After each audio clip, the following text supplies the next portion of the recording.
नमस्कार साथियों, स्वागत है आपका BNK 24 यूट्यूब चैनल पे। बहुत बहुत साथियों, आज तो बाज़ार की हालत बहुत ही ख़राब थी। आज शेयर बाज़ार ना बुरी तरह से गिरा। मतलब जो मैं कल बोल ही रहा था कि बाज़ार अभी भी मजबूत नहीं है, क्योंकि FII का जो आंकड़ा था वो भी कोई ज़्यादा अच्छा नहीं था, ख़राब ही था। और आज अगर बात करें निफ्टी की, तो निफ्टी 255 पॉइंट टूट गया और तुम्हारा 24,700 के आसपास बंद हुआ। 24,800 का जो साइकोलॉजिकल लेवल था वो भी बाज़ार होल्ड नहीं कर पाया। बात करें हम अगर सेंसेक्स की, तो सेंसेक्स 850 पॉइंट टूट गया और बैंक निफ्टी 700 पॉइंट टूट गया। इनके साथ साथ में जो मिड कैप और स्मॉल कैप शेयर थे वो ज़्यादा पतलून गिली कर रहे थे। जो वोल्टिलिटी इंडेक्स है विक्स है वो भी बढ़ गया है, 12 दशमलव कुछ हो गया, 12.19 पे आ गया है।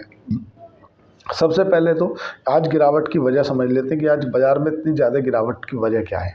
वजह है डोनाल्ड ट्रंप, जो कि फूफा हैं, वो उन्होंने साइन कर दिए जो 25% का एडिशनल टैरिफ भारत पर लगने वाला था 27 अगस्त से। उस पर कहीं ना कहीं 20 दिन का उन्होंने वेटिंग पीरियड छोड़ा था और ऐसी लगभग उम्मीदें जताई जा रही थी कि शायद इसको डोनाल्ड ट्रंप मतलब या तो इसकी डेडलाइन बढ़ा देंगे या कर देंगे। तो उन्होंने क्या उस पर हस्ताक्षर कर दिए, मतलब वो पूर्ण तरह परसों कल 27 तारीख में 12 बजे से लागू हो जाएगा। जो शिपमेंट जो निकल चुके हैं यहाँ से, जो अमेरिका के लिए निकल गए आज 26 तारीख की रात तक, वो नियम लागू उन पर तब वही होगा कि जो 7 के बाद निकलेंगे उन पर वो नियम लगेगा। हमारे भारत सरकार क्या कर रही है, तो भारत सरकार ने 2 ग्रुप ऑफ मिनिस्टर की मीटिंग बैठा रखी है, जिसमें एक तो राजनाथ सिंह की अध्यक्षता में चल रही है और एक जो है अमित शाह की अध्यक्षता में चल रही है। दोनों ग्रुप ऑफ मिनिस्टर की मीटिंग में अलग अलग ये डिसीजन लिए जा रहे हैं कि जो ये इन्फॉर्म आया है GST का इन्फॉर्म, इससे इकोनॉमी में जो इम्पैक्ट पड़ेगा इनका डोनाल्ड ट्रंप का, ये कैसे कम किया जा सकता है।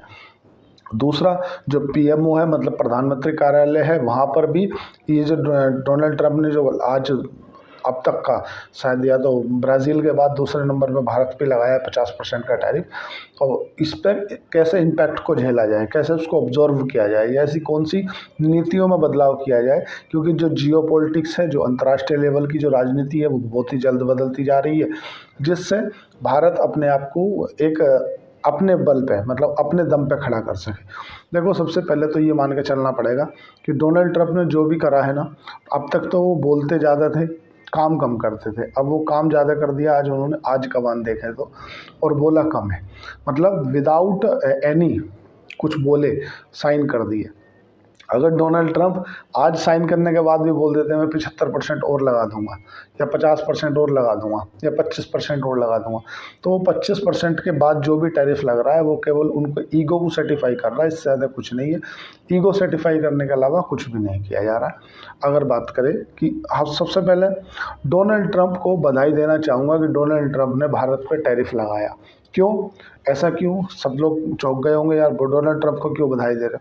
देखो, डोनाल्ड ट्रंप अगर टैरिफ नहीं लगाते ना, तो भारत सरकार GST में इन्फॉर्म नहीं लाती, और भारत सरकार GST में इन्फॉर्म नहीं लाती मतलब जो 28% का GST है वो 18 में हो जा रहा है, 18 वाला 5 पे आ जा रहा है, या 5 वाले 12 वाले ख़त्म हो जा रहे हैं।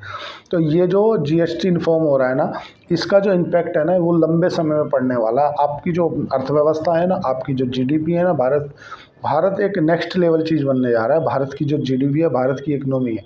कारण जब आपने देखा होगा कोविड के समय पर जब इन्फॉर्म आया था ना, कोविड में जो कॉर्पोरेट टैक्स को घटा करके 25% कर दिया गया था, तो अब उसका इम्पैक्ट देखने को तो आप आज मिला है, आज तक मिल रहा है कि अभी भी जो आप दुनिया की चौथी सबसे बड़ी अर्थव्यवस्था बने हो, उसके पीछे ये जो GST जो कॉर्पोरेट टैक्स कम किया था, वो कहीं ना कहीं एक मेन रोल प्ले कर रहा है। और आज जो टैक्स में कलेक्शन हो रहा है, टैक्स में कमी लाई जा रही है, भारत सरकार जो इन्फॉर्म ले रही है, भारत सरकार जो मतलब GST में कमी कर रही है, ये धीरे धीरे आगे इसका इम्पैक्ट देखने के लिए मिलेगा। अगर ये नहीं होता ना, या ये डोनाल्ड ट्रंप या अमेरिका का टैरिफ नहीं होता ना, तो भारत सरकार GST में बिल्कुल भी बदलाव नहीं करती। GST में बदलाव नहीं करती तो कहीं भी कुछ होने वाला नहीं था। देखो क्या है कि जब आप किसी न किसी समस्या में जो उलझते हो तभी उससे निकलते हो। कहावत भी है कि भाई समस्या ही आविष्कार की जर्नी होती है। जब आप किसी बड़ी समस्या में उलझ जाते हो तो फिर उससे निकलने के भी रास्ते आ जाते हैं। सरकार GST में इन्फॉर्म ला रही है, तो ये सरकार और भी मतलब आज से तुम 2 साल 3 साल आगे का अगर नज़रिया रखोगे ना, तो ये बहुत अच्छा है, ख़राब नहीं है। केवल डरा क्यों है बाजार कि आज वीकली एक्सपायरी थी, मंथली एक्सपायरी थी, और आज के बाद जो निफ्टी है, निफ्टी की एक्सपायरी मंगलवार को होगी, और जो सेंसेक्स की एक्सपायरी है वो गुरुवार को होगी। दोनों की एक्सपायरी भी बदल दी जाएगी। एक्सपायरी बदलने से होगा क्या कि अब जो ना पहले गुरुवार को एक्सपायरी होती थी दोनों की, अब गुरुवार को ना करते हुए निफ्टी की मंगलवार को और सेंसेक्स की गुरुवार को कर दी गई है।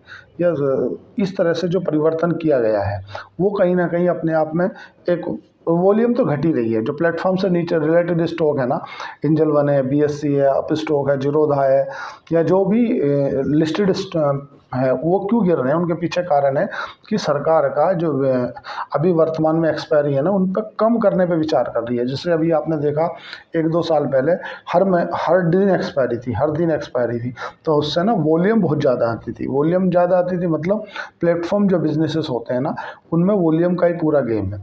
जब भी बाजार गिरता है तो आपने देखा होगा स्टॉक मार्केट क्रैश होती है तो इन कंपनियों के जो प्रॉफिट है ना वो गिर जाते हैं।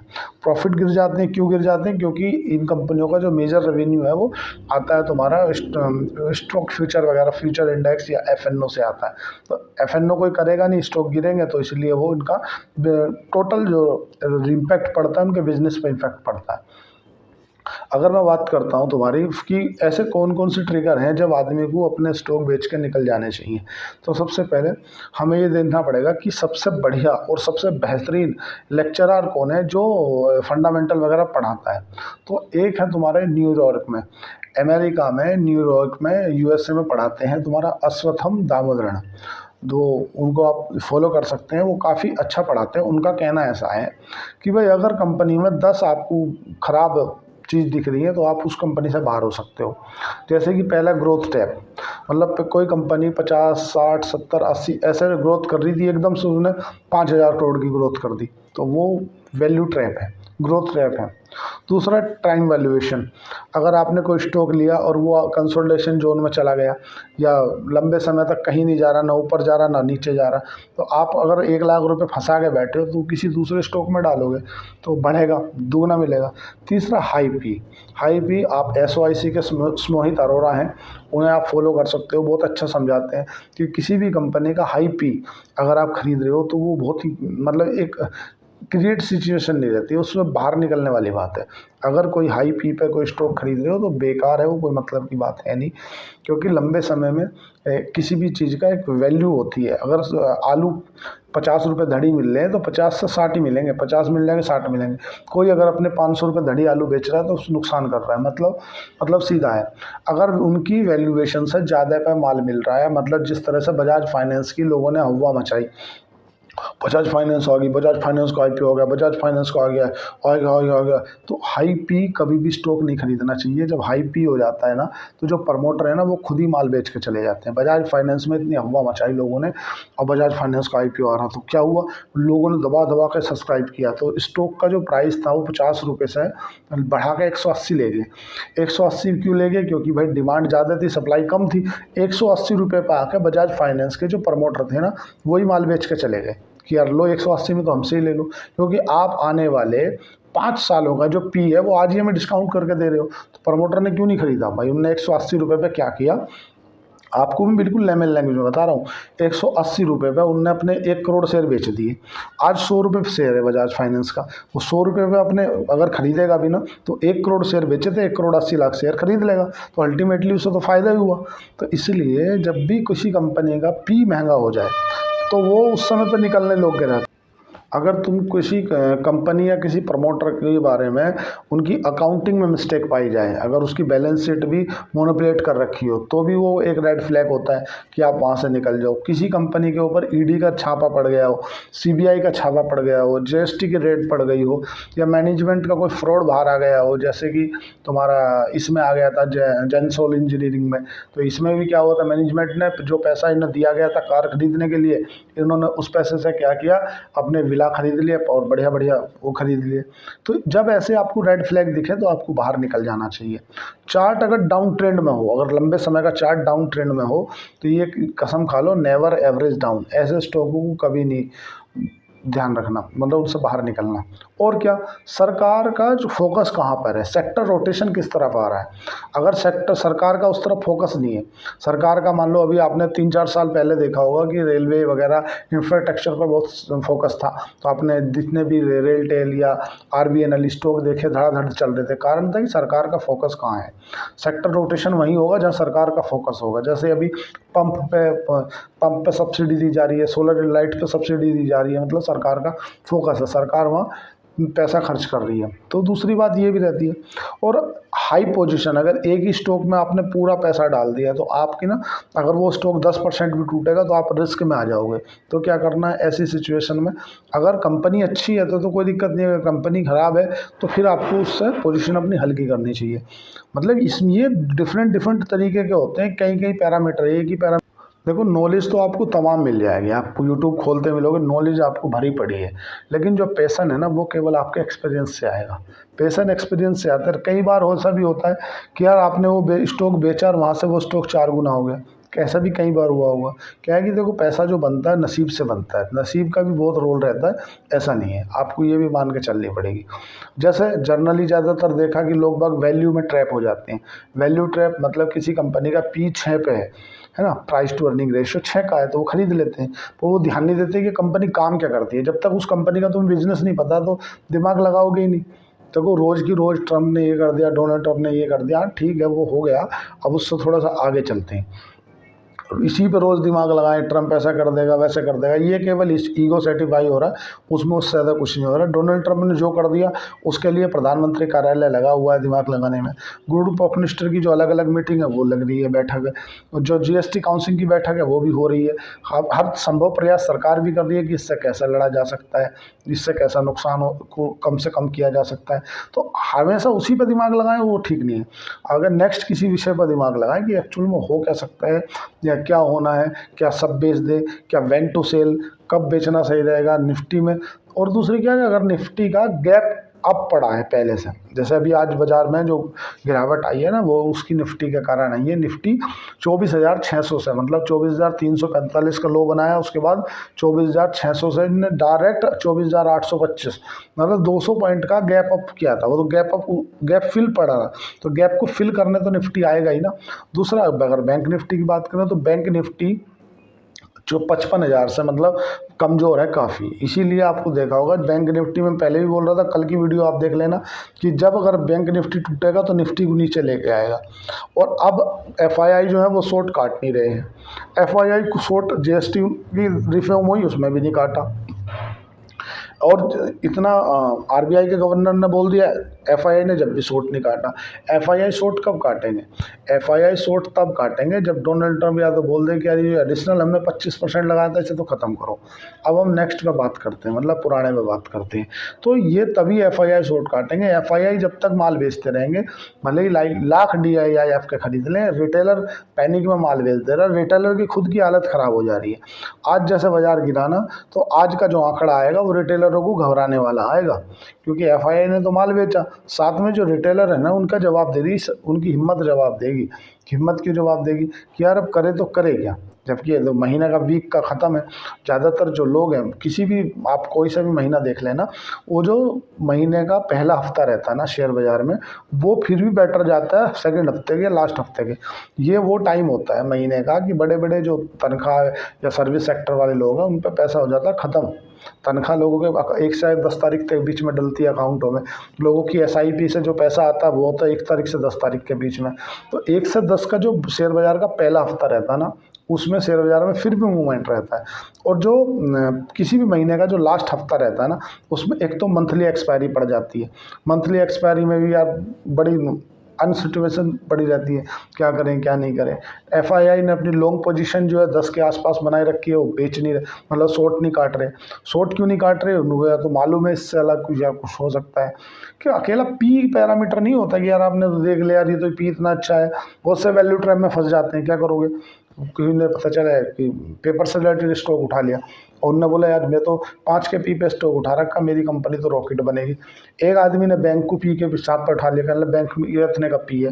उसे कोई समझाए कि यार बैंकों को पी के हिसाब से नहीं देखा जाता, बैंक को प्राइस टू बुक वैल्यू पर देखा जाता है।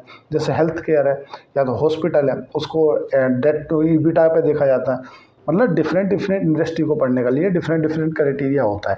और हम सोचेंगे यार अब क्या होगा, अब क्या होगा, अब क्या होगा, ये बाज़ार कैसा जाएगा, अब नीचे जा रहा है ऊपर जा रहा है। तो बाज़ार अभी भी कमज़ोर है। जो 24,300 के आसपास का जो लेवल है, 24,625 पे बाज़ार अभी भी सपोर्ट लेगा। जहाँ से बाज़ार ने गैप अप ओपन किया था वहीं से बाज़ार फिर 24,625 पे फिर सपोर्ट लेगा आकर के। 24,625 या तो 24,000 मोटा मोटा आप 600 मान लो। उसके बाद ही फिर बाज़ार में कुछ सेंटिमेंट दिखेंगे। अब बात करें बैंक निफ्टी की, तो बैंक निफ्टी काफ़ी ओवरसोल्ड है। ओवरसोल्ड का मतलब ये है कि बैंक निफ्टी अपने आप को काफ़ी मतलब पुट कॉल रेशो में बहुत ही ओवरसोल्ड है, बहुत ही। अगर रिकवरी आई तो बैंक निफ्टी में ज़्यादा आने के चांसेस हैं, पर ऐसा कोई सेंटीमेंट अभी दिख नहीं रहे हैं। आज पीएमओ है जो प्रधानमंत्री कार्यालय है वो लगा हुआ है, कुछ ना कुछ जरूर देगा, ध्यान देगा, कुछ क्या करेगा, कोई डिसीजन लेगा। डोनाल्ड ट्रंप एक वो फूफा है जो कि शादी में उसका काम कुछ नहीं है, केवल उसका काम है नाराज़ होना, पर उसे इग्नोर नहीं मारा जा सकता क्योंकि वो सभी रिश्तेदारों को जानता है और जाकर बोल देता है ये तो फटी चड्डी में घूमता था, इसे तो मेरी इज्जत ही नहीं करता, इसका तो बाप भी इज्जत नहीं करता था। तो डोनाल्ड ट्रंप अभी उस कंडीशन में है, कुछ भी बोल दे रहे हैं, कछु भी बोल दे रहे हैं, कहीं भी कर दे रहे हैं। अगर आपको स्टॉक मार्केट में काम करना ना, तो सबसे पहले एक कान पर लपेटा दे लो कि भाई बिना वित्तीय सलाहकार से पूछे कुछ भी ना करें, क्योंकि ये स्टॉक मार्केट है, ये दोधारी तलवार है, आगे भी चलती है पीछे भी चलती है। लेकिन किसी अगर आपने गलत स्टॉक चुन लिया, गलत जगह पर चुन लिया, तो समझ लो नुकसान हो जाएगा। और अगर आप कोई भी डिसीजन ले तो देखो, जैसे हम बात समझो, हम डॉक्टर के पास जाते हैं जब हमारे शरीर में कोई दिक्कत होती है, हम किसके पास जाते हैं? डॉक्टर के पास। अगर टायर में कुछ गड़बड़ हुई है तो पंचर लगाने वाले के पास जाते हैं। अगर माने गाड़ी हमारी नहीं चल रही तो किसके पास जाते हैं? मशीन जो हमारी मोटरसाइकिल या कार जिसका मिस्त्री होता है उसके पास जाते हैं, क्योंकि भाई वो उस काम को जानता है, इसीलिए तो जाते हैं। जब हमें मालूम है कि यार ये आदमी कार का काम जानता है और कार में कचरा आ रहा है, खर खर कर रही है, आवाज़ दे रही है, तो वो हम जाएंगे, उसे दिखाएंगे, वो देख के बताएगा कि यार इसकी टाइमिंग चैन या टाइमिंग बेल्ट आवाज़ कर रही है, या तो इसके रिंग पिस्टल बैठ गए। ऐसे ही माने आप अगर बीमार हो गए, आप वो दिक्कत आई, पेशाब में बदबू है, तो आप डॉक्टर के पास जाओगे, डॉक्टर क्या बोलेगा देख कर कि यार वो तो दिक्कत है, दिक्कत क्या है, तुम्हारी किडनी चेक किया, तुम्हारे लीवर की जांच करा लो, ये हो रहा है वो हो रहा है। ऐसे ही जब हम फाइनेंस की दुनिया में आते हैं, स्टॉक मार्केट की दुनिया में आते हैं, तो हम किसी वित्तीय सलाहकार को पूछना या समझना पसंद नहीं करते, क्योंकि इस दुनिया में एक वुमेन नेचर है जो सब पे लागू होता है। क्या कि हर व्यक्ति, प्रति व्यक्ति, मैं भी इंक्लूड, मैं भी, क्योंकि मैं कोई सबसे अलग नहीं हूँ, एक नियम है उनका कि हर व्यक्ति ये मानता है कि इस दुनिया के अंदर डेढ़ अकल है, एक प्लस आधी। एक में तो ये पूरी दुनिया है, वो आधी में तो पूरी दुनिया है, और एक अकेले में मेरे में है, ऐसा मानता प्रति व्यक्ति। इसलिए उसे किसी से फाइनेंस के मामले में सलाह लेने में शर्म महसूस होती है। अब ये गलत है। आदमी जब मान लो पान के ठेले पे गया, उसने सुना फलाना आदमी तो करोड़पति बन गया। कैसे बन गया भाई? उसके पीछे का संघर्ष नहीं देखा किसी ने भी। रात रात भर वो जग के पढ़ाई करा, उसे किसी ने नहीं देखा, बस वो आईएएस बन गया, उसने वहाँ से रिश्वत ले ली, 1 करोड़पति बन गया। किसी ने देखा वो शेयर मार्केट से करोड़पति बन गया, उसने क्या स्टॉक उठाए, कितने का एवरेज लिया, कब लिया, क्या लिया, कुछ नहीं पता, बस वो गए गल। हम भी, जबकि हमारे भारत की फाइनेंस लिटरेसी 30% है, 100 में से 30 ही व्यक्ति हैं जो फाइनेंस के बारे में सही समझ रखते हैं। जो रियल लिटरेसी है वो तो 80% है। जो सीता गाना गाता है राम खाना खाता वाली, मतलब बीएससी बीकॉम एमए एमएससी, ये वाली जो है लिटरेसी 80% है, बट जो फाइनेंस को लेकर लिटरेसी है वो 30% है। उसके बावजूद लोग बाग फाइनेंस के मामले में किसी और व्यक्ति से सलाह नहीं लेते। अगर मैंने ऐसे ऐसे लोग देखे हैं एफएनओ में 1-1 करोड़ का नुकसान किए बैठे हैं। 1 करोड़ रुपए अगर बैंक में भी डाल देते तो साला 7% का ब्याज मिलता, तुम लोग आराम से कम रह तो सकते थे। मतलब 70-80 हज़ार रुपये महीना के मिल रहे थे, आराम से मजे से रहो। लेकिन गलत डिसीजन के कारण निपटा देते हैं लोग, ख़त्म कर देते हैं पूरा पैसा। तो फाइनेंस की दुनिया में सलाह लेना बहुत ज़रूरी है। अगर आपको स्टॉक मार्केट में निवेश करना है तो डीमैट अकाउंट खुलाना है तो नीचे दिए गए डिस्क्रिप्शन पे जाके आप अकाउंट ओपन कर सकते हैं। शेर खान के साथ आप जा सकते हैं, अच्छा प्लेटफॉर्म है। मेरी ब्रांच में खुलेगा, जो मोरल सपोर्ट होगी वो मैं आपकी करूँगा। आज के लिए इतना ही। चैनल को लाइक करें, सब्सक्राइब करें, कमेंट करें। धन्यवाद, थैंक यू।